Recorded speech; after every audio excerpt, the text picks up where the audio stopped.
வணக்கம். இன்னைக்கு நம்ம சேனல்ல ஒரு முக்கியமான சாப்டர் பார்க்க போறோம். என்ன அப்படின்னு பாத்தீங்கன்னா எலக்ட்ரோ கெமிஸ்ட்ரியில இருந்து ப்ராடக்ட் ஆஃப் எலக்ட்ராலிசிஸ் அப்படின்னு பார்க்க போறாங்க. சரிங்களா? ஒரு எலக்ட்ராலிசிஸ் ரியாக்ஷன் நடக்குது. ஆனோட்ல ஒரே ஒரு பாசிபிலிட்டி தான் இருக்கு. அப்ப அதுதான் ப்ராடக்டா ஃபார்ம் ஆகும் நமக்கு தெரியும். சரிங்களா? கேத்தோட்ல அதே மாதிரி ஒரே ஒரு பாசிபிலிட்டி தான் இருக்கு. அப்ப அதுதான் ப்ராடக்டா கேத்தோட்ல ஃபார்ம் ஆகுறது தெரியும். சரிங்களா? சப்போஸ் ஆனோட்ல 2 பாசிபிலிட்டி இருக்கு அல்லது 3 பாசிபிலிட்டி இருக்கு அப்படின்னா அந்த 3 பாசிபிலிட்டி அல்லது 2 பாசிபிலிட்டி இருந்து எது ஃபீசிபிளா சீக்கிரம் ப்ராடக்டா ஃபார்ம் ஆகும் அப்படிங்கறத பார்க்க போறோம். சரிங்களா? சொல்ல புரியுதுங்களா? அதே மாதிரி கேத்தோட்ல 2 பாசிபிலிட்டி இருக்கு அப்படின்னா அந்த 2 பாசிபிலிட்டில இருந்து எது ஈஸியா ப்ராடக்ட் ஃபார்ம் பண்ணும் அப்படிங்கறத பார்க்க போறோம். இதுதான் என்னது ப்ராடக்ட் ஆஃப் எலக்ட்ராலிசிஸ்ல இன்னைக்கு டீடைலா தெளிவா டிஸ்கஸ் பண்ண போறோம். சோ இது வரைக்கும் நம்ம சேனல் சப்ஸ்கிரைப் பண்ணாதவங்க மறக்காம சேனல் சப்ஸ்கிரைப் பண்ணிக்கோங்க. கூடவே பக்கத்துல இருக்கிற பெல் ஐகானை கிளிக் பண்ணிட்டு ஆல் நோட்டிபிகேஷன்ல பிக்ஸ் பண்ணி வச்சிருங்க. அப்பதான் எப்பலாம் நம்ம வீடியோ போடுறோமோ அப்போ நோட்டிபிகேஷன் வந்துரும். வாங்க வீடியோக்குள்ள போலாம். நீங்க ப்ராடக்ட் ஆஃப் எலக்ட்ராலிசிஸ் பார்க்கிறதுக்கு முன்னாடி நமக்கு ஒரு சில பேசிக் ஃபண்டமெண்டல் கான்செப்ட்ஸ் தெரியணும். என்ன அப்படின்னா இந்த எலக்ட்ராலிசிஸ் ரியாக்ஷன் எலக்ட்ரோலைட்டிக் செல்ல நடக்குது இல்லையா, இந்த ரியாக்ஷன் நடக்கிறதுக்கு அஃபெக்ட் பண்ணக்கூடிய ஃபேக்டர்ஸ் என்னென்ன அப்படின்னு தெரியணும். ஃபர்ஸ்ட் இது எதை டிபெண்ட் பண்ணிருக்கோம் அப்படின்னு பாத்தீங்கன்னா ஒன்னு வந்து நேச்சர் ஆஃப் எலக்ட்ரோடு. சரிங்களா? நேச்சர் ஆஃப் எலக்ட்ரோட டிபெண்ட் பண்ணிருங்க. இது ஃபர்ஸ்ட் ஃபேக்டர். ரெண்டாவது ஃபேக்டர் என்ன அப்படின்னா நேச்சர் ஆஃப் எலக்ட்ரோலைட். புரியுதுங்களா? இந்த மாதிரி 2 ஃபேக்டரை டிபெண்ட் பண்ணி இருக்கும் இந்த எலக்ட்ராலிசிஸ் ப்ராசஸ். புரியுதுங்களா? ஃபர்ஸ்ட் பாருங்க நேச்சர் ஆஃப் எலக்ட்ரோட் அப்படின்னு சொல்லிட்டாங்க. இந்த நேச்சர் ஆஃப் எலக்ட்ரோட்ல 2 டைப் இருக்குங்க. ஒன்னு என்ன அப்படின்னு பாத்தீங்கன்னா இனர்ட் எலக்ட்ரோட். என்னது இனர்ட் எலக்ட்ரோட்? அதுலயே தெரிஞ்சிச்சு. அப்ப it does not take part in the reaction. ரியாக்ஷன்ல இன்வால்வ் ஆகாது. இது சர்ஃபேஸ் மட்டும் தான் கொடுக்கும். சரிங்களா? ரைட். அப்ப இனர்ட் எலக்ட்ரோட் லைக் பிளாட்டினம் எடுத்துக்கலாம் அல்லது கோல்டு எடுத்துக்கலாம் அல்லது சில்வர் எடுத்துக்கலாம். இது மாதிரியான inert electrode particularly Nobel metals okay எடுத்துக்கலாம். அதே மாதிரி ஆக்டிவ் எலக்ட்ரோட்ஸ் என்ன எடுக்கலாம்? ஃபார் எக்ஸாம்பிள் ஜிங்க் எடுக்கலாம், காப்பர் எடுக்கலாம், அயன் எடுக்கலாம், ஆர் மெக்னீசியம் எடுக்கலாம். சோ இந்த மாதிரியான ஆக்டிவ் எலக்ட்ரோட்ஸ் எடுத்துக்கலாம். சரிங்களா? அப்ப இனர்ட் எலக்ட்ரோட்னா நான் என்ன சொல்லிட்டேன், ரியாக்ஷன்ல இன்வால்வ் ஆகாது அப்படின்னு சொன்னோம். கரெக்டா? அப்ப ஆக்டிவ் எலக்ட்ரோட் டெஃபினட்டா ரியாக்ஷன் இன்வால்வ் ஆகும். அப்ப நீங்க ப்ராடக்ட் ஆஃப் எலக்ட்ராலிசிஸ் கண்டுபிடிக்கும் போது இதுவும் ரியாக்ஷன் இன்வால்வ் ஆயிருக்கான்னு செக் பண்ணும். இந்த ஃபீசிபிலிட்டி இருக்கா அப்படிங்கறதையும் சேர்த்து பார்க்கணும். சரிங்களா? பார்க்கும்போது பார்க்கலாம். வீடியோக்குள்ள பார்க்கும்போது electrolysis product of electrolysis find out பண்ணும்போது இதுலயும் ஒரு கேஸ் பார்ப்போம். அப்ப உங்களுக்கு புரியும். நேச்சர் ஆஃப் எலக்ட்ரோலைட்டை பொறுத்த வரைக்கும் 2 டைப் இருக்குங்க. ஒன்னு வந்து மோல்டன் ஃபார்ம் ஆஃப் எலக்ட்ரோலைட், ரெண்டாவது பாத்தீங்கன்னா அக்வஸ் ஃபார்ம் ஆஃப்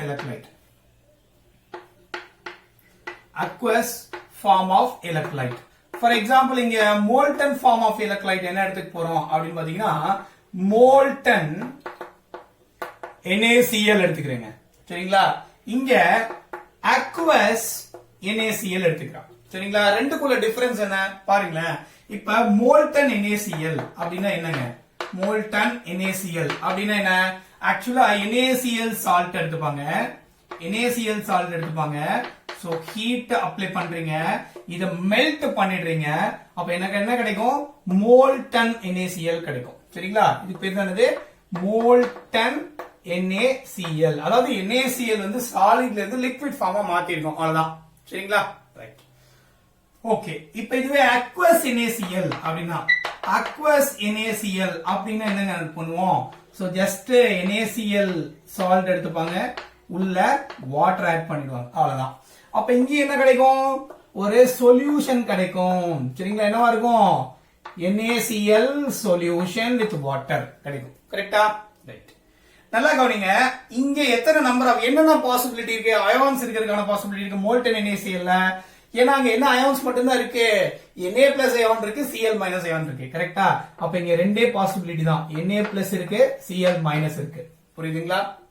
ஆனா இங்க எடுத்து பாருங்க என்னென்ன இருக்கு? Na பிளஸ் இருக்கு, Cl மைனஸ் இருக்கு, அதோட வாட்டர் இருக்கு. That means என்ன இருக்கு அப்படின்னா H plus ions and OH minus அயான்ஸும் உள்ள இருக்குன்னு அர்த்தம். புரியுதுங்களா? ரைட். அப்போ ஆனோட்ல என்ன ரியாக்ஷன் நடக்கணும் அப்படின்னா இப்ப பார்த்தாலே தெரியுது பாருங்க. இப்ப இங்க எது ஆக்சிடைஸ் ஆகும்? ஆல்ரெடி Na பிளஸ் ஆக்சிடேஷன் ஸ்டேட்ல தான் இருக்குது. அப்ப அது ஆக்சிடைஸ் ஆகாது. எது ஆக்சிடைஸ் ஆகும்? Cl மைனஸ் வந்து Cl2 ஆக்சிடைஸ் ஆகும். சரிங்களா? அதே மாதிரி Na+ எலக்ட்ரான் அக்செப்ட் பண்ணிட்டு சோடியமா கேத்தோட்ல டெபாசிட் ஆகும். புரியுதுங்களா? அப்ப நமக்கு ஆனோடிக் கேத்தோடிக் ப்ராடக்ட் கிளியரா இருக்கு இந்த கேஸ்ல. சரிங்களா? ஆனா இந்த கேஸ் வரும்போது சப்போஸ் ஆனோட்ல எடுத்துக்கிட்டீங்கன்னு வச்சுக்கோங்களேன், ஆனோட்ல என்னென்ன பாசிபிலிட்டி இருக்குன்னு பாருங்க. ஒன்னு Cl மைனஸ் ஆக்சிடைஸ் ஆகி Cl2 கேஸ் வெளியே வரலாம், இல்ல அப்படின்னா வாட்டர் ஆக்சிடைஸ் ஆகலாம். சரிங்களா? இப்ப இந்த ரெண்டுல எது நடக்கும் அப்படின்னு சொல்றதுதான் ப்ராடக்ட் ஆஃப் எலக்ட்ராலிசிஸ். புரியுதுங்களா? அதே மாதிரி கேத்தோட்ல பாருங்க, கேத்தோட்ல நடக்கலாம் Na+ வந்து எலக்ட்ரான் அக்செப்ட் பண்ணி ரெடியூஸ் ஆகுமா, அல்லது வாட்டர் வந்து எலக்ட்ரான் அக்செப்ட் பண்ணி ஈஸியா ரெடியூஸ் ஆகுமா அப்படிங்கிறதுக்கு இடையில காம்படிஷன் நடக்குது. புரியுதுங்களா? அப்ப இந்த பாசிபிலிட்டிஸ் வந்துருது. அப்ப பாருங்க, இங்க ஆனோட்ல 2 பாசிபிலிட்டி வந்துருச்சு, கேத்தோட்ல 2 பாசிபிலிட்டி வந்துருச்சு. சப்போஸ் இப்ப நான் இனர்ட் எலக்ட்ரோட் எடுத்தா, புரியுதுங்களா, இனர்ட் எலக்ட்ரோட் எடுத்துட்டு மோல்டன் NaCl எடுத்தேன்னா எனக்கு ப்ராடக்ட்ஸ் கிளியர், பிரச்சனையே கிடையாது. அதே இனர்ட் எலக்ட்ரோட் எடுத்துட்டு இங்க எடுத்தேன் அப்படின்னா ஆனோட் கேத்தோட்ல 2 பாசிபிலிட்டி இருக்கு. கரெக்டா? இப்ப சப்போஸ் இனர்ட் எலக்ட்ரோடுக்கு பதிலா ஆக்டிவ் எலக்ட்ரோடு எடுக்கிறேன்னு வச்சுக்கோங்களேன், அப்ப எலக்ட்ரோட் நீங்க செக் பண்ணுவீங்க. சரிங்களா? அப்ப ஆக்டிவ் எலக்ட்ரோட் எடுக்கிறேன்னு வச்சுக்கோங்களேன், அப்ப காப்பர் ஆக்சிடைஸ் ஆகுமா, அயன் ஆக்சிடைஸ் காப்பர் ஆக்சிடைஸ் ஆகுமா, இல்ல குளோரின் ஆக்சிடைஸ் ஆகுமா, இல்ல வாட்டர் ஆக்சிடைஸ் ஆகுமா அப்படின்னு ஆனோட்ல you have to check it. எப்போ சப்போஸ் ஆக்டிவ் எலக்ட்ரோட் இங்க எடுத்தனா அப்ப 3 பாசிபிலிட்டி வந்துருது. அப்ப அங்க எது ப்ராடக்ட் ஃபார்ம் ஆகும் அப்படின்னு கண்டுபிடிக்கிறது தான் இந்த ப்ராடக்ட் ஆஃப் எலக்ட்ராலிசிஸ். சொல்ல புரியுதுங்களா? சொல்ல புரியுதுங்களா? அடுத்து ப்ராடக்ட் ஆஃப் எலக்ட்ராலிசிஸ் பாக்குறதுக்கு முன்னாடி நம்ம ஒரு குட்டி கான்செப்ட் பார்க்கணும். என்ன அப்படின்னு பாத்தீங்கன்னா ஓவர் பொட்டன்ஷியல் அப்படின்னு என்னன்னு பார்க்கணும். ஓவர் பொட்டன்ஷியல் அப்படின்னு என்னன்னு பார்க்கணும். சரிங்களா? ஓவர் பொட்டன்ஷியல் என்னன்னு தெரிஞ்சிச்சுன்னா இது கொஞ்சம் இன்டர்வியூட் பண்ணும் நம்ம ப்ராடக்ட் ஆஃப் எலக்ட்ராலிசிஸ் கண்டுபிடிக்கும் போது. சோ அதனாலதான் இது முன்னாடியே பார்த்துடலாம். ஆக்சுவலா என்ன அப்படின்னா ஒரு எலக்ட்ரோடுங்க. சரிங்களா? இது ஒரு எலக்ட்ரோடு, இது ஒரு எலக்ட்ரோடு. சரிங்களா? இத நான் ஆனோட் எடுத்துக்கிறேன், இத கேத்தோட் எடுத்துக்கிறேன். ஆஸ் யூசுவல் ஆக்சிலோல் ரெக்கார்ட் இதெல்லாம் உங்களுக்கு தெரியும். அப்ப இது என்ன பண்ண போறேன் அப்படின்னா இது ஒரு பேட்டரி வழியா கனெக்ட் பண்ண போறேன். சரிங்களா? பேட்டரியினுடைய பாசிட்டிவ் டெர்மினல் எங்கேயும் பேட்டரியினுடைய நெகட்டிவ் டெர்மினல் எங்கேயும் கனெக்ட் பண்றோம். அப்ப இது மொத்தமா ஒரு எலக்ட்ரோலைட்டுக்குள்ள இன்வெர்ஸ் பண்ணி வச்சிருக்கோம். சரிங்களா? இப்போ ஒரு எலக்ட்ரோலைட் இங்க இருக்கு. ஓகேயா? ரைட். கவனிங்க. அப்ப இந்த எலக்ட்ரோடுடைய சார்ஜ் என்னவா இருக்கும்? பாசிட்டிவ் எலக்ட்ரோடா இருக்கும். கரெக்ட்டுங்களா? இது எலக்ட்ரோட் பாசிட்டிவ் எலக்ட்ரோடா இருக்கும், இங்க நெகட்டிவ் எலக்ட்ரோடா இருக்கும். இதெல்லாம் உங்களுக்கு தெரியும். இதெல்லாம் பேசிக் ஃபண்டமெண்டல் கான்செப்ட்லாம் உங்களுக்கு தெரியும் இல்லையா? அப்ப இந்த எலக்ட்ரோடு பாசிட்டிவ் எலக்ட்ரோடா இருக்கு அப்படின்னா என்ன அர்த்தம்? இது என்ன ஆகும்? சப்போஸ் இந்த எலக்ட்ரோடு அயனோடு வந்து ஆக்சிடைஸ் ஆகும்போது இட் லீவ்ஸ் எலக்ட்ரான். எலக்ட்ரானை கொடுத்ததுனால இங்க பாசிட்டிவ் சார்ஜ் வந்துருச்சு எலக்ட்ரோடுக்கு. கரெக்ட்டுங்களா? அதே மாதிரி இவற்றை என்ன இருக்கும்? எக்ஸஸ் ஆஃப் எலக்ட்ரான்ஸ் இங்க இருக்கும். சரிங்களா? அதான் எலக்ட்ரோலைட்டிக்ஸ் நடக்கக்கூடிய ப்ராசஸ். ஓகேயா? ரைட். கவனிங்க. இப்ப இங்க என்ன நடக்குது அப்படின்னா சப்போஸ் ஆனோட்ல என்ன நடக்குது அப்படின்னா there will be a formation of gaseous product. ஒரு ஆனோட்ல ஒரு gaseous product ஃபார்ம் ஆகுதுன்னு வெச்சுக்கோங்களேன். அது என்ன பண்ணும்? ஆனோட்னுடைய சர்ஃபேஸ்ல போய் அப்சார்ப் ஆயிடும். அப்படி அப்சார்ப் ஆயிடுச்சுன்னா என்ன நடக்கும்? ரியாக்ஷனுடைய ஸ்பீடு குறைஞ்சிடும். அப்ப ரியாக்ஷனுடைய ஸ்பீடு குறைஞ்சிருச்சு அப்படின்னா ரியாக்ஷன் ஸ்லோ ஆயிடும். ரியாக்ஷன் ஸ்லோ ஆயிடுச்சுன்னா என்ன அர்த்தம்? நார்மலா எக்ஸ்பெக்ட் பண்ணக்கூடிய ப்ராடக்ட்ஸ் ஸ்பீடு, அதாவது ரேட் ஆஃப் ரியாக்ஷன் இருக்காது. கரெக்டா? ரைட். அப்ப அதை ஈக்குவல் பண்றதுக்காக நம்ம கொடுக்கக்கூடிய பொட்டன்ஷியல் தான் என்னது? ஓவர் பொட்டன்ஷியல் அப்படின்னு சொல்றோம். அதாவது ரியாக்ஷனுடைய speed because of absorption of gaseous product on surface of electrode நடந்துருச்சு. சோ அதனால ரியாக்ஷனுடைய ஸ்பீடு குறைஞ்சிருச்சு. இந்த ஸ்பீடை நம்ம ஈக்குவல் பண்றதுக்காக, சேம் ஸ்பீட்ல கொண்டு வர்றதுக்காக என்ன பண்ண போறோம்? கொஞ்சம் எக்ஸஸ் ஆஃப் பொட்டன்ஷியலை பாஸ் பண்ணி ரியாக்ஷனை கண்டக்ட் பண்ண போறோம். அந்த கொடுக்கக்கூடிய எக்ஸஸ் ஆஃப் பொட்டன்ஷியல் பேர் தான் ஓவர் பொட்டன்ஷியல் அப்படின்னு சொல்றோம். புரியுதுங்களா? இது ஃபர்ஸ்ட் பாயிண்ட்ங்க.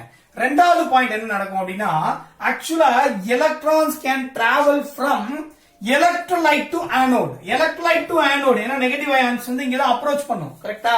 ஏன்னா பாசிட்டிவ் எலக்ட்ரோடா இருக்கு, அப்ப நெகட்டிவ் அயான்ஸ் இங்க தான் அப்ரோச் பண்ணும். அப்ப எலக்ட்ரான்ஸை கேரி பண்ணிட்டு வரக்கூடிய ப்ராசஸ் எப்படி ஆயிடும்? ஸ்லோ டவுன் ஆயிடும். ஏன்னா வாட்டர்ல. சரிங்களா? வாட்டர்ல வருது, அப்ப ஸ்லோ டவுன் ஆயிடும். அப்ப ஸ்லோ டவுன் ஆயிடுச்சு அப்படின்னா ரியாக்ஷனுடைய ஸ்பீடு குறைஞ்சிடும். அப்ப இந்த ஸ்பீடை ஈக்குவல் பண்ணி நார்மலான ஸ்பீட்ல ரியாக்ஷனை கண்டக்ட் பண்ண வைக்கிறதுக்காக நம்ம கொடுக்கக்கூடிய எக்ஸஸ் பொட்டன்ஷியலுக்கு பேர் தான் ஓவர் பொட்டன்ஷியல் அப்படின்னு சொல்றோம். புரியுதுங்களா? ரைட். இப்ப பாருங்க, ஆக்சுவலா வாட்டர் எடுத்துக்கோங்க சரிங்களா. இது வந்து ஆக்சிடேஷன் ப்ராசஸ்ல இன்வால்வ் ஆகுது. என்ன ஃபார்ம் ஆகும்? ஆக்சிஜன் கேஸ் ஃபார்ம் பண்ணுது. 4H plus 4 electrons. அப்ப 2H2O molecules இன்வால்வ் ஆகுது ரியாக்ஷன்ல சரிங்களா. இப்ப இதுக்கான E reduction potential value எவ்வளவு அப்படின்னா 1.23 volt சரிங்களா. ஆக்சுவலா அப்ப thermodynamically determined value வந்து 1.23 volt. அப்ப 1.23 volt நீங்க கொடுத்தீங்கன்னா water will get oxidized சரிங்களா. ஆனால் வாட்டர் 1.23 வோல்ட் கொடுத்தா ஆக்சிடைஸ் ஆகிறது இல்ல. அப்ப எவ்வளவு கொடுக்கணும்? 1.80 வோல்ட் கொடுத்தீங்க அப்படின்னா தான் என்ன ஆகும்? வாட்டர் will get oxidized சரிங்களா. அப்ப வாட்டருக்கு வந்து 1.80 வோல்ட் கொடுத்தாதான் வாட்டர் will get oxidized. அப்போ ஓவர் பொட்டன்ஷியல் அப்படின்னா எப்படி டிஃபைன் பண்றாங்க பாருங்க. the potential difference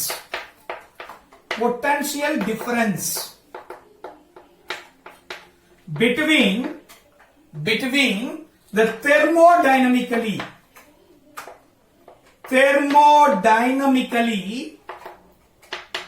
determined value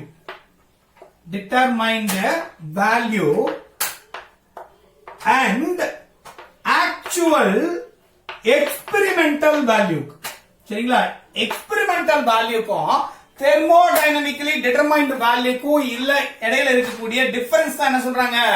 over potential அப்படின்னு சொல்றாங்க. புரியுதா? அப்ப thermodynamically determined value எவ்வளவு? 1.23 வோல்ட்ங்க. ஆக்சுவல் எக்ஸ்பெரிமெண்டல் வேல்யூ எவ்வளவு? 1.80 வோல்ட் சரிங்களா.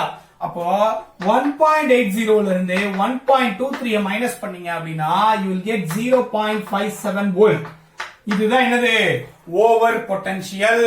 அப்ப இந்த ரியாக்ஷன் உடைய ஸ்பீட நார்மல் ஸ்பீடுக்கு கொண்டு வர்றதுக்காக நம்ம கொடுக்கக்கூடிய எக்ஸஸ் அமௌண்ட் ஆஃப் பொட்டன்ஷியல் பேர் என்னது? Over potential. அப்ப வாட்டர் ஆக்சிடைஸ் பண்ணனும்னா 1.23 வோல்ட் கொடுத்தா ஆக்சிடைஸ் ஆகாது. மாறான எவ்வளவு கொடுக்கணும்? 1.80 வோல்ட் கொடுத்தாதான் வாட்டர் will get oxidized. அப்ப ஓவர் பொட்டன்ஷியல் எவ்வளவு?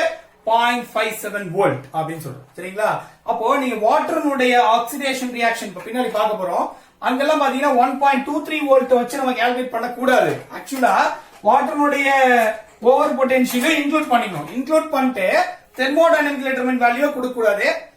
ஆக்சுவல் எக்ஸ்பெரிமெண்டல் வேல்யூ தான் நம்ம எடுத்துக்கணும் சரிங்களா. அப்படி எடுத்தீங்க அப்படின்னா தான் நம்ம ப்ராடக்ட் ஆஃப் எலக்ட்ராலிசிஸ் கிளியர் கட்டா குடிக்க முடியும். புரியுதா? Product of electrolysis find out பண்ணும்போது இதெல்லாம் ஆக்சுவலா இன்டர்ஃபியர் பண்ணும். இதெல்லாம் எப்படி இன்டர்ஃபியர் பண்ணுது அப்படின்லாம் பார்க்கலாம் நம்ம. ஏன்னா பின்னாடி எக்ஸாம்பிள்ஸ் பார்க்க போறோம். அந்த எக்ஸாம்பிள்ஸ் பார்க்கும்போது ப்ராடக்ட் ஆஃப் வாட்டருக்கு ஆக்சிடேஷன் ஆஃப் வாட்டர் அப்படின்னா நான் 1.23 கொடுத்தா நடக்குமா, 1.8 கொடுத்தா நடக்குமா? சோ இதெல்லாம் இன்டர்ஃபியர் பண்ணும் சரிங்களா. இதை பேஸ் பண்ணிலாம் நம்ம product of electrolysis find out பண்ண போறோம். அதை அப்படின்னு பின்னாடி பார்க்கலாம். அடுத்து கவனிங்க, ப்ராடக்ட் ஆஃப் எலக்ட்ராலிசிஸ் கண்டுபிடிக்கிறதுக்கு சிம்பிளான ட்ரிக் என்ன அப்படின்னு பார்க்கலாம். அதாவது ஸ்டாண்டர்ட் ரிடக்ஷன் பொட்டன்ஷியல் வேல்யூ இதுதான் கொடுப்பாங்க சரிங்களா. இதனுடைய வேல்யூ பாசிட்டிவா இருக்கு அப்படின்னா அங்க ரிடக்ஷன் ரியாக்ஷன் ஃபீசிபிளா நடக்குங்க சரிங்களா. ஸ்டாண்டர்ட் ரிடக்ஷன் பொட்டன்ஷியல் வேல்யூ நெகட்டிவா இருக்கு அப்படின்னா இதனுடைய ஆப்போசிட் ரியாக்ஷன் நடக்கும். அப்ப என்ன ரியாக்ஷன்? ஆக்சிடேஷன் ரியாக்ஷன் ஃபீசிபிளா நடக்கும் சரிங்களா. ரைட். இதே மாதிரி இன்னொரு கேஸ் இருக்கு. இது நீங்க தெரிஞ்சுக்கணும். ஸ்டாண்டர்ட் ஆக்சிடேஷன் பொட்டன்ஷியல் வேல்யூ பாசிட்டிவா இருக்கு அப்படின்னா ஆக்சிடேஷன் ரியாக்ஷன் ஃபீசிபிளா நடக்கும் சரிங்களா. ஸ்டாண்டர்ட் ஆக்சிடேஷன் பொட்டன்ஷியல் வேல்யூ நெகட்டிவ்ல இருக்கு அப்படின்னா அங்க ரிடக்ஷன் ரியாக்ஷன் ஃபீசிபிளா நடக்கும். சொல்ல புரியுதுங்களா? ரொம்ப முக்கியமான விஷயம், கேர்ஃபுல்லா கவனிங்க. பாசிட்டிவ்ல இருந்ததுன்னா இது ரிடக்ஷன் பொட்டன்ஷியல், இது ஆக்சிடேஷன் பொட்டன்ஷியல். நல்ல ஒரு விஷயம் கவனிங்க. ரிடக்ஷன் பொட்டன்ஷியல் வேல்யூ பாசிட்டிவ் இருந்ததுன்னா ரிடக்ஷன் ரியாக்ஷன் ஃபீசிபிளா நடக்கும் சரிங்களா. ஆக்சிடேஷன் பொட்டன்ஷியல் வேல்யூ பாசிட்டிவ் இருந்ததுன்னா ஆக்சிடேஷன் ரியாக்ஷன் ஃபீசிபிளா நடக்கும். சொல்ல புரியுதா? ரைட். அப்போ ஃபீசிபிளா என்ன அர்த்தம்? பாசிட்டிவா இருக்கு அப்படின்னா இப்ப standard reduction potential value positive அப்படின்னா ரிடக்ஷன் ரியாக்ஷன் என்ன அர்த்தம்? இட்ஸ் a ஸ்பான்டேனியஸா நடக்கக்கூடிய ரியாக்ஷன், தானா நடக்கக்கூடிய reaction without application of any energy. நான் எனர்ஜி கொடுத்து கண்டக்ட் பண்ண அவசியம் கிடையாது, தானா நடக்கும் ரியாக்ஷன் சரிங்களா. அதே மாதிரி ஸ்டாண்டர்ட் ஆக்சிடேஷன் பொட்டன்ஷியல் வேல்யூ பாசிட்டிவ்ல இருக்கு அப்படின்னா ஆக்சிடேஷன் நடக்கும் சரிங்களா. அதாவது அந்த ஃபார்வர்ட் ரியாக்ஷன் ஃபீசிபிளா நடக்கும். அதாவது அந்த ஃபார்வர்ட் ரியாக்ஷன் என்னது ஸ்பான்டேனியஸா நடக்கும். புரியுதுங்களா? அப்ப நெகட்டிவா இருந்ததுன்னா நான் ஸ்பான்டேனியஸ். அவ்வளவுதான். சரிங்களா? நீங்க தெரிஞ்சுக்க வேண்டிய ரெண்டு இம்பார்ட்டன்ட் விஷயம் இதான். சரிங்களா? ரைட். இப்ப எக்ஸாம்பிள் எடுத்து பார்த்துடலாம். அதாவது standard reduction potential value for zinc எடுத்துக்கிட்டீங்கன்னு வச்சுக்கோங்களேன். அதாவது E0 Zn 2 plus bar Zn எவ்வளவு அப்படின்னா -0.76 வோல்ட்டுங்க. சரிங்களா? இப்ப இதுவே நான் ஆக்சிடேஷன் பொட்டன்ஷியல் வேணும்னு வச்சுக்கோங்களேன். ஸ்டாண்டர்ட் ஆக்சிடேஷன் பொட்டன்ஷியல் வேணும்னா என்ன அர்த்தம்? E Zn bar Zn 2 plus, அதாவது ஆக்சிடேஷனா மாத்திட்டேன். எவ்வளவு கிடைக்கும்? +0.76 வோல்ட். கவனிங்க, ஆக்சிடேஷன் பொட்டன்ஷியல் வேல்யூ பாசிட்டிவ்ல இருக்குன்னா என்ன ரியாக்ஷன் சொன்னேன்? ஆக்சிடேஷன். கரெக்ட்டுங்களா? அதே நேரத்துல ரிடக்ஷன் பொட்டன்ஷியல் வேல்யூ நெகட்டிவ்ல இருந்தாலும் என்ன அர்த்தம்? ரிடக்ஷன் பொட்டன்ஷியல் நெகட்டிவ்ல இருந்தாலும் என்ன அர்த்தம்? ஆக்சிடேஷன் தான். சொல்றது புரியுதுங்களா? சொல்றது புரியுதா? அப்ப பாசிட்டிவ்னா அந்த ரியாக்ஷன் ஃபீசிபிளா, அந்தந்த ஃபார்வர்ட் ரியாக்ஷன் ஃபீசிபிளா நடக்கும்.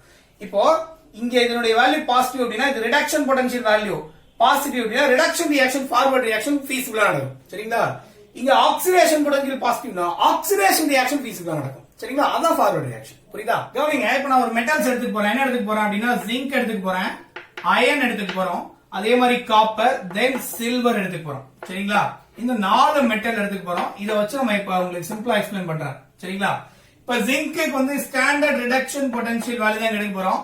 Standard reduction potential value -0.76 வோல்ட்டுங்க. இதுக்கு -0.44 வோல்ட், இதுக்கு +0.34 வோல்ட், இதுக்கு +0.80 வோல்ட். சரிங்களா? ரைட். அப்ப நல்லா கவனிங்க, ஸ்டாண்டர்ட் ரிடக்ஷன் பொட்டன்ஷியல் வேல்யூ பாசிட்டிவா இருந்ததுன்னா reduction, standard reduction potential value நெகட்டிவா இருந்தா ஆக்சிடேஷன். புரியுதுங்களா? ரைட். இப்போ நான் என்ன பண்ண போறேன் அப்படின்னா ஜிங்கையும் காப்பரையும் கப்பல் பண்றேங்க. சரிங்களா? ஜிங்கோட வேல்யூ எவ்வளவு? -0.76, காப்பரோட வேல்யூ எவ்வளவு? +0.34. கரெக்ட்டுங்களா? இப்போ இது எது? இப்போ ரிடக்ஷன் பொட்டன்ஷியல், இப்போ ரிடக்ஷன் ரியாக்ஷன் பார்க்கணும்னு வச்சுக்கோங்க. ரிடக்ஷன் பொட்டன்ஷியல் தான் கொடுத்திருக்காங்க. இப்போ ரிடக்ஷனுக்கு செக் பண்றோம். எது ஈஸியா ரெடியூஸ் ஆகும்? பாத்தீங்கன்னா தெரியும். ஸ்டாண்டர்ட் ரிடக்ஷன் பொட்டன்ஷியல் வேல்யூ பாசிட்டிவ்னா ரிடக்ஷன் ரியாக்ஷன் நடக்கும், அது ஸ்பான்டேனியஸ் அப்படின்னு பார்த்தோம். கரெக்ட்டா? அப்ப ஸ்பான்டேனியஸ்னா இதுக்கு எனர்ஜியே தேவையில்லை. சரிங்களா? இத ரெடியூஸ் பண்ணனும்னா இதுக்கு எனர்ஜி தேவையில்லை. ஆனா ஜிங்கை ரெடியூஸ் பண்ணனும்னா I have to supply 0.76 volt. அப்ப எது ஃபீசிபிளா நடக்கும்? இதுதான் ஃபீசிபிளா நடக்கும், ரெடியூஸ் ஆகும். புரியுதுங்களா? ரைட். இப்ப சப்போஸ் வேற கப்பல் எடுத்துக்கலாம். பாருங்களேன், இப்ப அயனையும் சில்வரையும் எடுத்துக்கிறேன். Iron and silver. சரிங்களா? ஒரு வேல்யூ எவ்வளவு இருக்கு? -0.44 வோல்ட் இருக்கு, இது +0.80 வோல்ட் இருக்கு. கரெக்ட்டா? அப்ப ஸ்டாண்டர்ட் ரிடக்ஷன் பொட்டன்ஷியல் வேல்யூ பாசிட்டிவா இருந்ததுன்னா it has more tendency to get reduced. கரெக்ட்டா? அப்ப ஈஸியா ரெடியூஸ் ஆகும். அதாவது பாசிட்டிவா இருந்தா reaction spontaneous, standard reduction potential value பாசிட்டிவா இருந்ததுன்னா ரியாக்ஷன் ஸ்பான்டேனியஸ். அப்போ இது ஸ்பான்டேனியஸா நடக்கும். அப்ப இதுக்கு எனர்ஜி தேவையில்லை ரெடியூஸ் பண்றதுக்கு. ஆனா இத ரெடியூஸ் பண்ணனும் எவ்வளவு கொடுக்கணும்? 0.44 வோல்ட் கொடுத்தாதான் அயன் will get reduced. புரியுதுங்களா? அப்ப எது ஃபீசிபிளா நடக்கும்? இதுதான் ஃபீசிபிளா நடக்கும் ரிடக்ஷன்ல. புரியுதுங்களா? ரைட். அடுத்த கப்பல் எடுத்துக்கலாம். அப்படியே பாருங்க, இப்ப ரெண்டு, ஒரு பாசிட்டிவ் ஒரு நெகட்டிவ், ஒரு பாசிட்டிவ் நெகட்டிவ் கம்பேரிசன் பார்த்துட்டோம். சரிங்களா? சப்போஸ் இப்ப இதையும் கனெக்ட் பண்றேன். அதாவது ஜிங்கையும் அயனையும் கனெக்ட் பண்றேங்க. சரிங்களா? இப்ப நல்லா கவனிங்க, இதனுடைய வேல்யூ எவ்வளவு? -0.76 வோல்ட், இதனுடைய வேல்யூ எவ்வளவு? -0.44 வோல்ட். புரியுதுங்களா? புரியுதா? இப்ப இது ரெண்டுமே என்னது? இப்ப ரிடக்ஷனுக்கு செக் பண்ணீங்கன்னா ரெண்டுமே என்னது? ஆக்சிடேஷன்ல தான் ஈஸியா இன்வால்வ் ஆகும். கரெக்ட்டுங்களா? அப்ப ரெண்டுமே என்னது? வேல்யூ நெகட்டிவ்ல இருக்கு. ஸ்டாண்டர்ட் ரிடக்ஷன் பொட்டன்ஷியல் வேல்யூ பாசிட்டிவ்ல இல்ல, நெகட்டிவ்ல இருக்கு. நெகட்டிவ்ல இருந்தா நான் ஸ்பான்டேனியஸ் ரியாக்ஷன். புரியுதுங்களா? ரைட். அப்போ இது நான் ஸ்பான்டேனியஸ் ரியாக்ஷன்னா இந்த அயனை நான் ரெடியூஸ் பண்ணனும்னா எவ்வளவு எனர்ஜி கொடுக்கணும்? 0.44 வோல்ட் கொடுத்தா என்ன பண்ணலாம்? அயனை ரெடியூஸ் பண்ணிடலாம். ஆனா ஜிங்கை ரெடியூஸ் பண்ணா எவ்வளவு கொடுக்கணும்? 0.76 வோல்ட் கொடுக்கணும். அப்ப யார் ஈஸியா ரெடியூஸ் ஆவாங்க? இவர் தான் ஈஸியா ரெடியூஸ் ஆவார். புரியுதுங்களா? ஏன்னா இவருக்கு 0.44 வோல்ட் கொடுத்தாலே ஒரு ரெடியூஸ் ஆயிடுவாரு. ஆனா இவருக்கு 0.76 கொடுத்தாதான் ரெடியூஸ் ஆவார். ஏன்னா ரிடக்ஷன் பொட்டன்ஷியல் பார்த்துட்டு இருக்கோம். சரிங்களா? அதே மாதிரி பாருங்க, அடுத்த கப்பல் காப்பர் அண்ட் சில்வர் அப்படின்னு எடுத்துக்கணும். சரிங்களா? இதனுடைய வேல்யூ எவ்வளவு? +0.34 வோல்ட், இங்க +0.80 வோல்ட். சரிங்களா? இப்ப யாரு ஈஸியா ரெடியூஸ் ஆவாங்க? ரெண்டுமே பாசிட்டிவ். ரெண்டு பேருமே ரிடக்ஷன் ரியாக்ஷன் தான் இன்வால்வ் ஆவாங்க. ஆனா யாரு அதிகம் பாசிபிலிட்டி இருக்கு அப்படின்னா பாருங்களேன், இதனுடைய வேல்யூ பாசிட்டிவ்னா ஸ்பான்டேனியஸ் சொன்னோம். அப்ப இதுவும் ஸ்பான்டேனியஸ் தான், இதுவும் ஸ்பான்டேனியஸ் தான். ஆனா இதனுடைய வேல்யூ அதிகம். அப்ப இது மோர் ஸ்பான்டேனியஸ். அப்ப இது மோர் ஸ்பான்டேனியஸ். அப்ப இதுதான் என்ன ஆகும், ரிடக்ஷன் ரியாக்ஷன்ல ஃபீசிபிளா இன்வால்வ் ஆகும் when compared to this. புரியுதுங்களா? சொல்றது புரியுதா? சொல்றது புரியுதுங்களா இல்லையா? ரொம்ப ரொம்ப சிம்பிளான கான்செப்ட். புரியுது இல்லையா? அப்ப உங்களுக்கு என்ன தெரியணும் அப்படின்னா ஸ்டாண்டர்ட் ரிடக்ஷன் பொட்டன்ஷியல் வேல்யூ. இப்ப ரிடக்ஷன் ரியாக்ஷன் எடுத்துக்க போறீங்க, அதாவது சிம்பிளிஃபை பண்ணிடலாம். இப்ப ரிடக்ஷன் ரியாக்ஷன் எடுத்துக்க போறீங்க. Standard reduction potential value positive அப்படின்னா அந்த ரியாக்ஷன் ஸ்பான்டேனியஸ். புரியுதுங்களா? ரைட். அதே ரிடக்ஷன் ரியாக்ஷன் எடுத்துக்கிறீங்க, standard reduction potential value negative அப்படின்னா ரியாக்ஷன் நான் ஸ்பான்டேனியஸ். புரியுதுங்களா? ரைட். இப்ப அதே அப்படியே ஆக்சிடேஷன் பொட்டன்ஷியல் எடுக்கலாம். அதாவது standard oxidation potential value positive அப்படின்னா ரியாக்ஷன் எப்படி இருக்கும், ஸ்பான்டேனியஸ். அப்ப ஆக்சிடேஷன் ரியாக்ஷன் ஸ்பான்டேனியஸா நடக்கும். சரிங்களா? Standard oxidation potential value negative அப்படின்னா ரியாக்ஷன் நான் ஸ்பான்டேனியஸ். அப்ப உங்களுக்கு நல்லாவே தெரிஞ்சிருக்கும், ஸ்டாண்டர்ட் ரிடக்ஷன் பொட்டன்ஷியலா இருந்தாலும் சரி, ஸ்டாண்டர்ட் ஆக்சிடேஷன் பொட்டன்ஷியலா இருந்தாலும் சரி, பாசிட்டிவா இருந்ததுன்னா ரியாக்ஷன் ஸ்பான்டேனியஸ். சரிங்களா?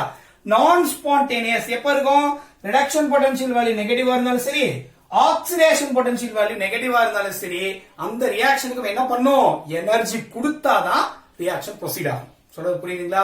சொல்றது புரியலையா? ரொம்ப ரொம்ப இம்பார்ட்டன்டான கான்செப்ட். இப்பதான் நம்ம என்ன பண்ணோம், product of electrolysis find out பண்ணோம். சோ வீடியோக்குள்ள இப்ப நம்ம பார்க்கலாம் ப்ராடக்ட் ஆஃப் எலக்ட்ராலிசிஸ் என்னென்ன கேட்டகரி கொடுத்திருக்காங்க, அதை எப்படிலாம் நம்ம சால்வ் பண்ண போறோம் அப்படிங்கறத பார்க்கலாம். கவனிங்க, ஃபர்ஸ்ட் கேஸ் பாருங்க. Electrolysis of molten NaCl with platinum electrode அப்படின்னு கொடுத்திருக்காங்க. சரிங்களா? இங்க பிளாட்டினம் எலக்ட்ரோடு எடுத்திருக்கோம். அது ஒரு இனர்ட் எலக்ட்ரோடு. சோ அப்ப ரியாக்ஷன்ல இன்வால்வ் ஆகாது. கரெக்ட்டுங்களா? ரைட். அடுத்து கொடுத்திருக்காங்க molten NaCl. molten NaCl நம்ம ஆல்ரெடி டிஸ்கஸ் பண்ணிட்டோம். என்னென்ன அயான்ஸ் இருக்கும்னு பார்த்தோம்.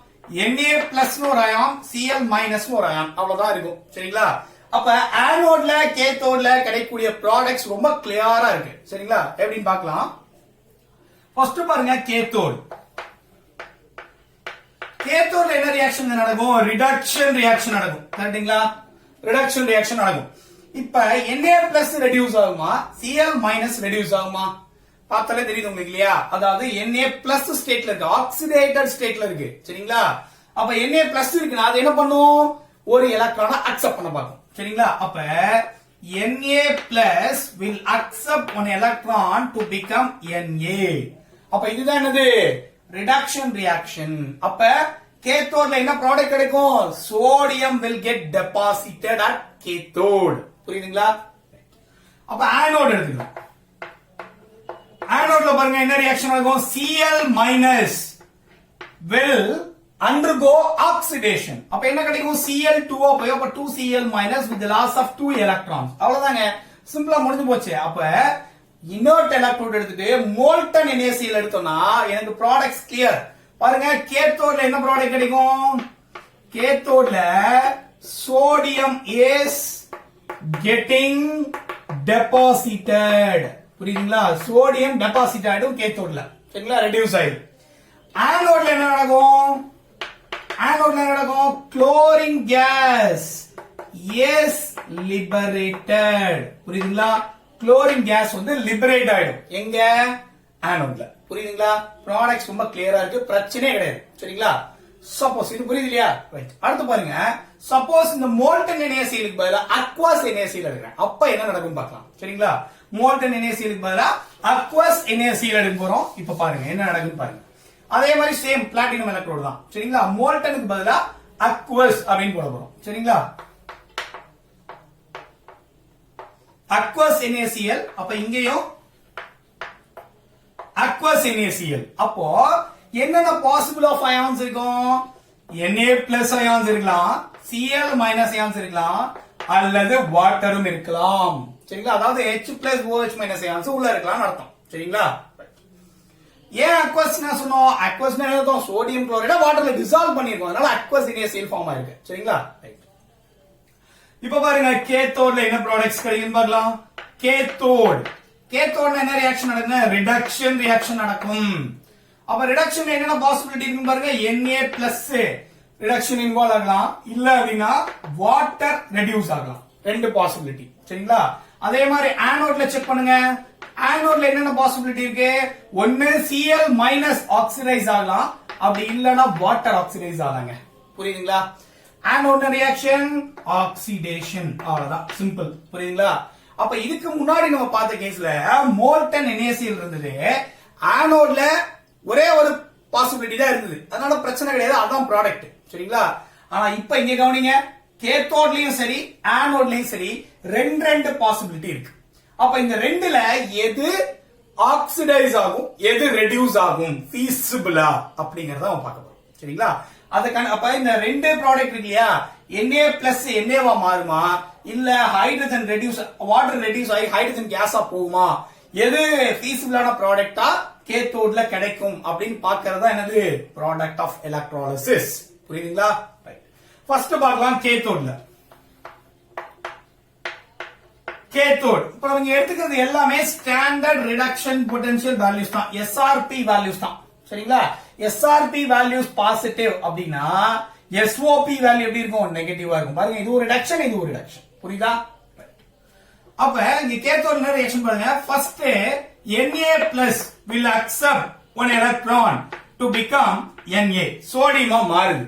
இதனுடைய E ரிடக்ஷன் பொட்டன்ஷியல் வேல்யூ எவ்வளவு, அதாவது ஸ்டாண்டர்ட் ரிடக்ஷன் பொட்டன்ஷியல் வேல்யூ எவ்வளவு அப்படின்னா -2.71 வோல்ட்ங்க சரிங்களா. இப்ப இதே மாதிரி சப்போஸ் இங்க ரெண்டு ப்ராடக்ட் இருக்கு இல்லையா, ரெண்டு பாசிபிலிட்டி இருக்கு இல்லையா. ஒன்னு வந்து சோடியம் பார்த்துட்டோம், இன்னொன்னு வாட்டர். பாருங்க, வாட்டர் ரெடியூஸ் ஆகும். With the acceptance of 2 electron, it becomes hydrogen gas as well as OH- ions. சரிங்களா. இப்ப இதனுடைய E reduction potential value எவ்வளவு அப்படின்னா -0.83 வோல்ட்ங்க சரிங்களா. புரியுதுங்களா? ரொம்ப சிம்பிள். சோடியம் பிளஸ் ரெடியூஸ் ஆகி சோடியமா மாறுறதுக்கு -2.71 வோல்ட், அதான் E reduction potential சரிங்களா. இப்போ ஒரு விஷயம் எல்லாம் கவனிங்க. இப்ப கேத்தோடு தான் எடுத்திருக்கோம். கேத்தோட்ல என்ன ரியாக்ஷன் நடக்கும்? ரிடக்ஷன் ரியாக்ஷன் தான் நடக்கும்.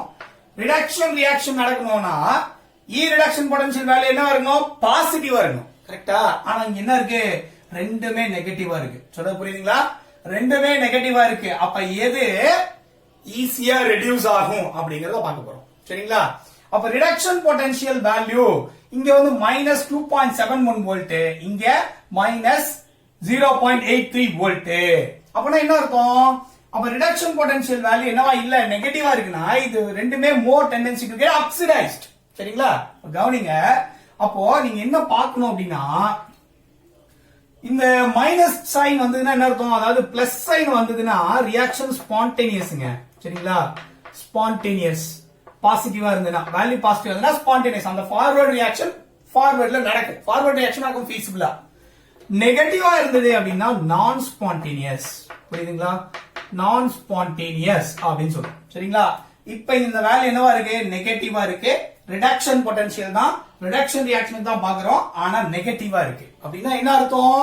நான் ஸ்பான்டேனியஸ் ரியாக்ஷன். நீங்க எனர்ஜியை கொடுத்து இந்த ரியாக்ஷனை கண்டக்ட் பண்ணணும். புரியுதா? அப்ப பாருங்க, இங்க எவ்வளவு கொடுக்கணும்? 0.83 வோல்ட் கொடுத்தா water will get reduced as hydrogen gas at cathode சரிங்களா.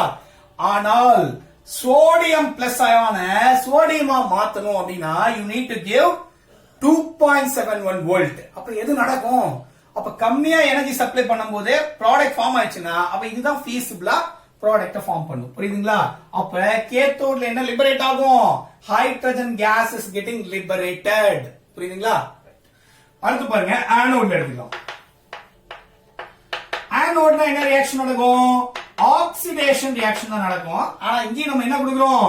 ஸ்டாண்டர்ட் ரிடக்ஷன் பொட்டன்ஷியல் வேல்யூ தான் கொடுக்குறாங்க.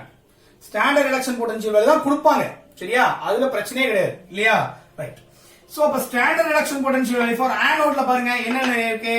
பாசிபிலிட்டி இருக்கு. ஆனோட்ல Cl- ஆக்சிடைஸ் ஆகலாம் அல்லது வாட்டர் ஆக்சிடைஸ் ஆகலாம். பாருங்க, இப்ப Cl- will get oxidized as Cl2.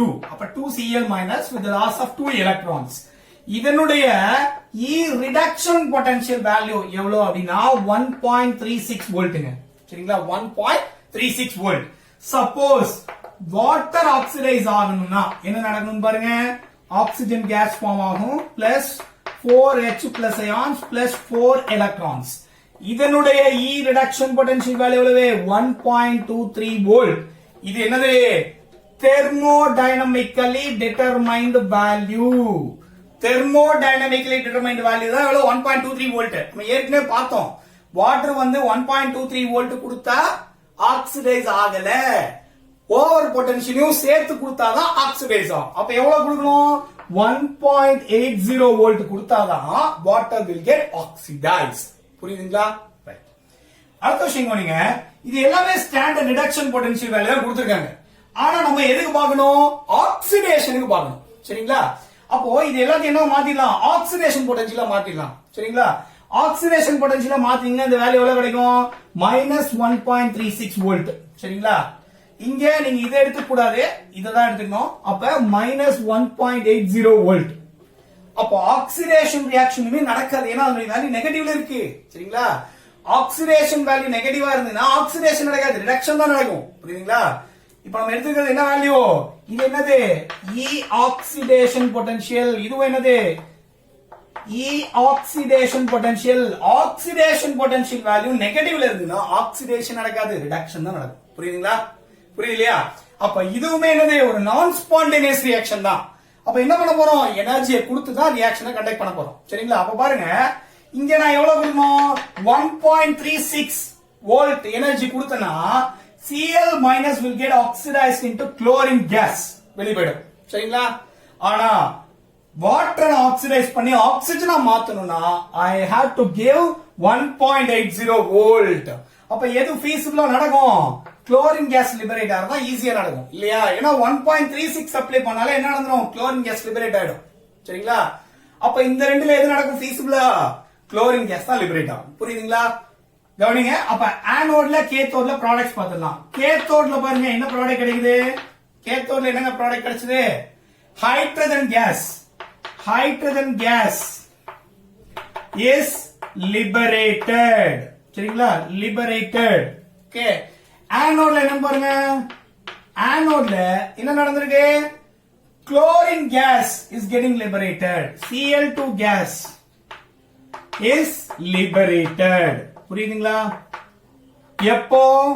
கேர்ஃபுல்லா கவனிக்கணும். எப்போ? பிளாட்டினம் எலக்ட்ரோட் எடுத்தோம்.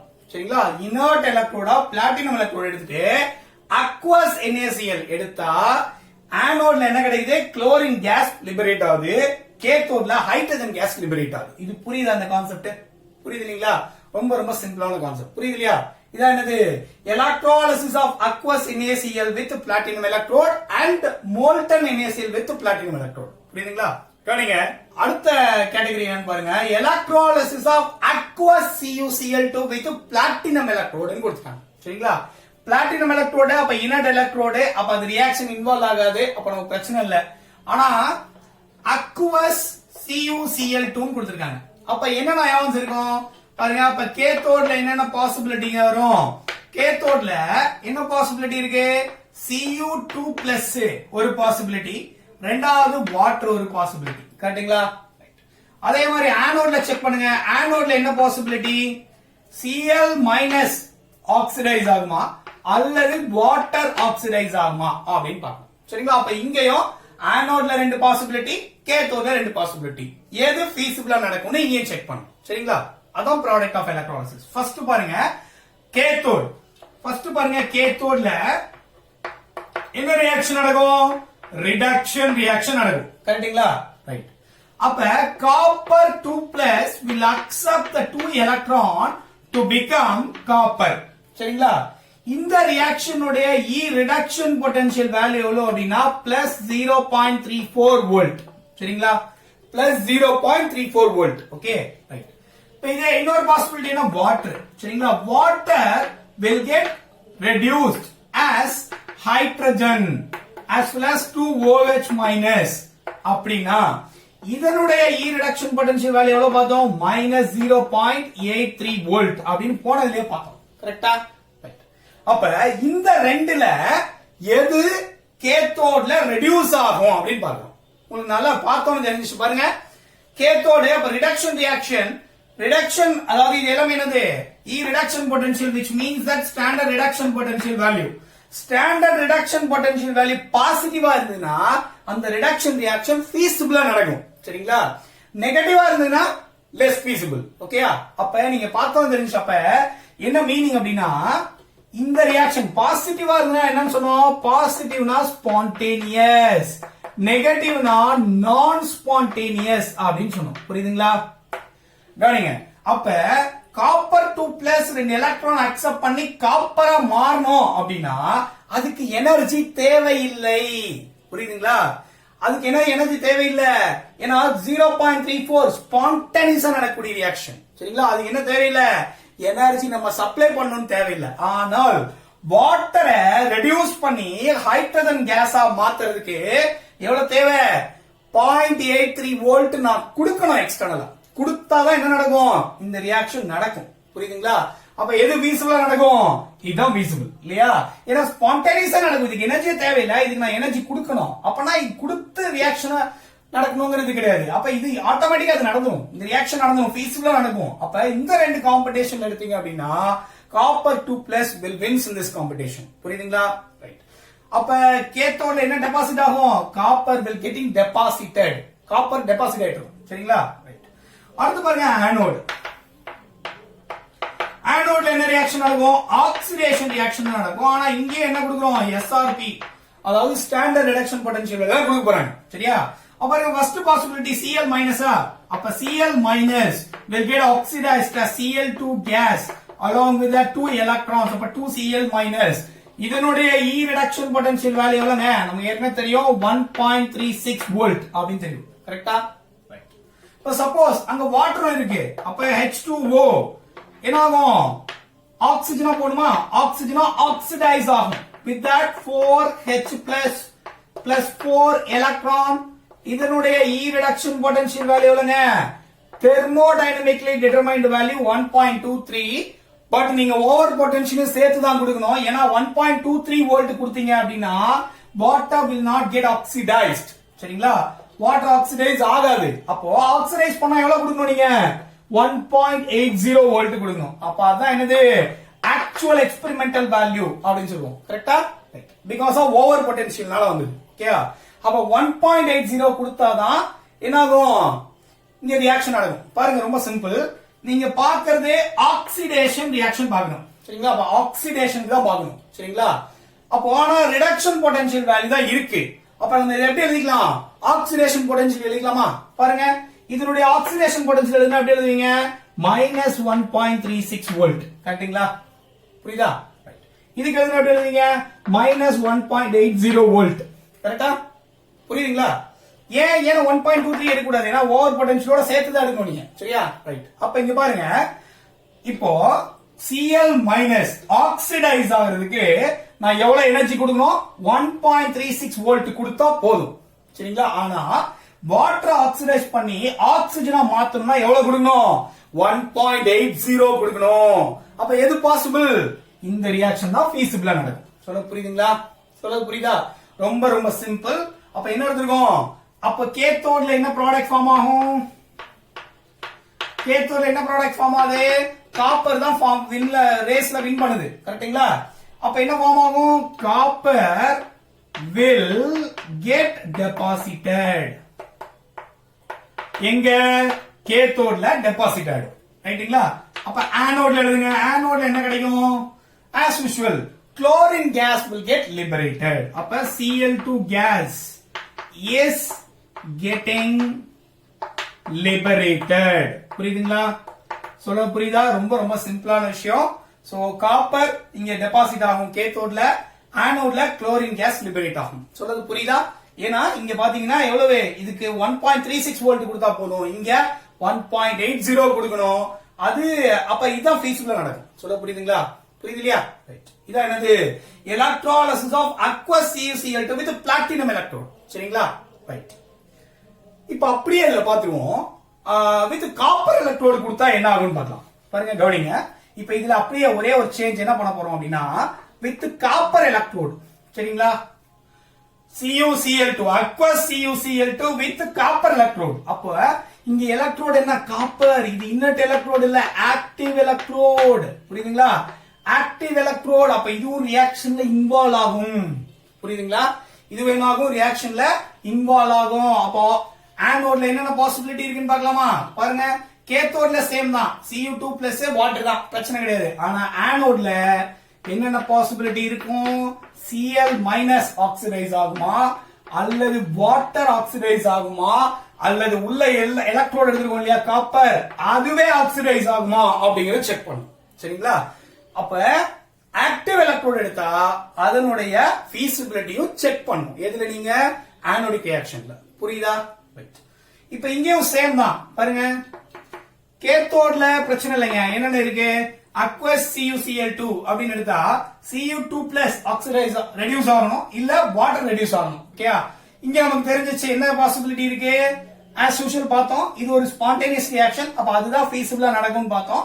சேம் தான் இங்கேயும். அப்ப copper will get deposited at cathode. இங்கேயும் பிரச்சனை இல்ல. ஓகேயா? ஆனோட்ல தான் இப்ப என்ன 3 பாசிபிலிட்டி வந்துருச்சு. இப்ப இந்த ஏற்கனவே பார்த்தோம், என்ன பார்த்தோம்? Cl மைனஸ் வாட்டர், 2 பாசிபிலிட்டி தான் பார்த்தோம். இப்ப ஆக்டிவ் எலக்ட்ரோடு எடுத்தனால காப்பர்னுடைய பாசிபிலிட்டி நீங்க செக் பண்ணுங்க. அவ்வளவுதான். சரிங்களா? இப்ப பாருங்க, சேம் இப்ப ஆனோட்ல மட்டும் செக் பண்ணிடலாம். சரிங்களா? கவனிங்க. அட் ஆனோட், ஆனோட்ல என்ன ரியாக்ஷன் நடக்கும்? சேம் ஆக்சிடேஷன் ரியாக்ஷன் தான் நடக்கும். ஆனா இங்கே SRP value, standard reduction potential value கொடுப்பாங்க. கரெக்ட்டா? ரைட். என்னென்ன பாசிபிலிட்டி இருக்கு? Cl மைனஸ் ஆக்சிடைஸ் ஆகணும், Cl2 ஆ போகணும். சரிங்களா? with the loss of 2 electrons. இதனுடைய E reduction potential value எவ்வளவு பார்த்தோம்? 1.36 வோல்ட். கரெக்ட்டுங்களா? ரைட். இப்போ இதே நேரத்துல வாட்டர் எடுத்துக்கிறோம். H2O, 2H2O will gives oxygen. water oxidize பண்ணா ஆக்சிஜன் ஃபார்ம் ஆகும். plus 4H plus 4 electrons. இதனுடைய E reduction potential value எவ்வளவுன்னு பார்த்தோம்? ஆல்ரெடி பார்த்தோம், 1.23 வோல்ட். இது thermodynamically determined value. ஆனா இது நான் எடுக்க கூடாது. என்ன எடுக்கணும்? 1.80 தான் எடுக்கும். இத அடிச்சிடலாம். ஓகேயா? ரைட். ஆனா மூணாவது பாசிபிலிட்டி என்ன இருக்கு பாருங்க, காப்பர். அப்ப copper should undergo oxidation, copper 2+ with the loss of 2 electrons. சரிங்களா? இதனுடைய E reduction potential value எவ்வளவுங்க? எவ்வளவு பார்த்தோம்? +0.34 வோல்ட். அவ்வளவுதாங்க. புரியுதுங்களா? இப்ப பாசிபிலிட்டி செக் பண்ணலாமா? நல்லா கவனிங்க. இங்க ரிடக்ஷன் பொட்டன்ஷியல் வேல்யூ இருக்கு. ஆனா நான் எதுக்கு பார்க்கணும்? ஆக்சிடேஷன் ரியாக்ஷனுக்கு பார்க்கணும். சரிங்களா? அப்ப நான் என்ன மாத்திடலாம்? Oxidation potential மாத்திக்கலாமா? பாருங்க, ரிடக்ஷன் பொட்டன்ஷியல் வேல்யூ பாசிட்டிவ்ல இருந்தா ஆக்சிடேஷன் பொட்டன்ஷியல் வேல்யூ நெகட்டிவ்ல இருக்கும் இல்லையா? அப்ப இதுக்கு எப்படி எழுதலாம்? E ஆக்சிடேஷன் எப்படி எழுதலாம்? எவ்வளவு இருக்கும்? -1.36 வோல்ட். கரெக்ட்டுங்களா? ரைட். இதுக்கு E ஆக்சிடேஷன் பொட்டன்ஷியல் எவ்வளவு? 1.80 மைனஸ். சரிங்களா? இதுவும் மைனஸ் தான். ஓகே, -1.80. இதுக்கு oxidation potential E oxidation potential எவ்வளவு? -0.34 வோல்ட். சரிங்களா? சொல்ல புரியுதுங்களா? ரொம்ப சிம்பிள். இப்ப பாருங்க, உங்களுக்கே தெரிஞ்சிருக்கும் இல்லையா? இப்போ எனக்கு தேவை ரிடக்ஷன் பொட்டன்ஷியல் வேல்யூ கொடுத்திருக்காங்க. ஆனா எனக்கு என்ன தேவை? ஆக்சிடேஷன் தேவை. இது எவ்வளவு ஃபாஸ்டா ஆக்சிடைஸ் ஆகும்? இந்த மூணுல எது ஆக்சிடைஸ் ஆகும் feasibleா அப்படின்னு தான் பார்க்க போறோம். சரிங்களா? அப்ப பாருங்க, ஆக்சிடேஷன் பொட்டன்ஷியல் எழுதிட்டோம். அப்பனா என்ன அர்த்தம்? ஆக்சிடேஷன் பொட்டன்ஷியல் வேல்யூ என்னவா இருக்கு? நெகட்டிவா இருக்கு. அப்படின்னா என்ன அர்த்தம்? ஆக்சிடேஷன் பொட்டன்ஷியல் நெகட்டிவா இருக்குன்னா ரிடக்ஷன் ரியாக்ஷன் தான் feasibleா நடக்கும். அப்பனா என்ன அர்த்தம்? ரியாக்ஷன் இஸ் நான் ஸ்பான்டேனியஸ். அப்பனா என்ன பண்ணும்? எனர்ஜி சப்ளை பண்ணும். புரியுதுங்களா? எவ்வளவு சப்ளை பண்ணும்? For example, chlorine Cl minus chlorine கேஸா மாத்தணும் அப்படின்னா எவ்வளவு எனர்ஜி கொடுக்கணும்? 1.36 வோல்ட் கொடுக்கணும்னா. சரிங்களா? ரைட். அதே மாதிரி வாட்டரை ஆக்சிஜனா ஆக்சிடைஸ் பண்றதுக்கு எனக்கு எவ்வளவு கொடுக்கணும்? 1.80 வோல்ட் கொடுக்கணும். சரிங்களா? ஆனா காப்பர் 2+ மாத்தணும்னா எவ்வளவு கொடுத்தா போதும்? 0.34 வோல்ட் கொடுத்தா போதும். அப்ப எது feasibleா நடக்கும்? எது feasibleா நடக்கும்? இந்த ரியாக்ஷன் தான் feasibleா நடக்கும். கரெக்ட்டுங்களா? அப்ப காப்பர் ஆக்சிடைஸ் ஆகுறதா feasibleா நடக்கும் எங்க? ஆனோட்ல. புரியுதுங்களா? ஏன்னா இதுக்கு தான் less amount of energy is required. when compared to these two things. புரியுதுங்களா? அப்ப அதனால copper will dissolves as copper 2 plus at anode. புரியுதுங்களா? அப்ப கேத்தோட்ல என்ன ப்ராடக்ட் கிடைக்கும்? கேத்தோட்ல என்ன ப்ராடக்ட் கிடைக்கும் பாருங்க. as usual என்ன கிடைச்சிருக்கு? copper is getting deposited. புரியுதுங்களா? காப்பர் வந்து டெபாசிட் ஆயிடுச்சு. எங்க? கேத்தோட்ல. ஆனோட்ல ரொம்ப ரொம்ப முக்கியம். ஆனோட்ல என்ன ரியாக்ஷன் நடந்திருக்கு? Copper will dissolves as Cu2+. இதுதான் feasible நடக்கும்.